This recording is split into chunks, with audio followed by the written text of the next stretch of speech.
વડોદરા શહેરના વાઘોડિયા બ્રિજ નીચે એક્ટિવા લઈને કોલેજ જઈ રહેલી 17 વર્ષની વિદ્યાર્થિનીને પિકઅપ વાનને અડફેટે લેતા તેનું ઘટનાસ્થળે મોત થયું હતું.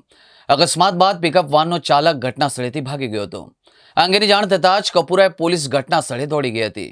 આ અકસ્માતની સમગ્ર ઘટના સીસીટીવી કેમેરામાં કેદ થઈ છે.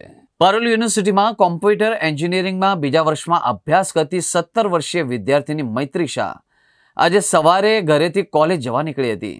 આ વિદ્યાર્થીની વાઘોડિયા ચોકડી ખાતે પહોંચી ત્યારે પિકઅપ વાન ચાલકે તેને અડફેટે લીધી, જેને પગલે આસપાસના લોકટોળા એકત્રિત થયા હતા અને આક્રોશ વ્યક્ત કર્યો હતો.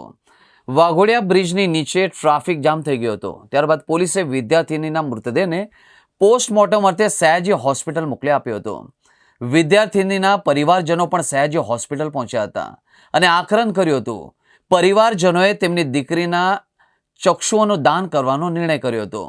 યુવતીના પિતા હાલોલ રોડ પર આવેલા એક ખાનગી કંપનીમાં ઇલેક્ટ્રિક એન્જિનિયર તરીકે જોબ કરે છે. બે દીકરી પૈકી મૃતક દીકરી નાની છે. ગઈકાલે જ વડોદરાના કલાલી બ્રિજ ખાતે અકસ્માતમાં એક સિનિયર સિટીઝનનું મોત થયું હતું. તો 3 દિવસ પહેલા જ વાઘોડિયા બ્રિજ પાસે નિવૃત્ત એએસઆઈના પુત્રનું અજાણ્યા વાહનની ટક્કરે મોત થયું હતું. આમ વડોદરા શહેરમાં છેલ્લા કેટલાય દિવસોથી સતત અકસ્માતો થઈ રહ્યા છે, જેમાં લોકોએ જીવ પણ ગુમાવ્યા છે.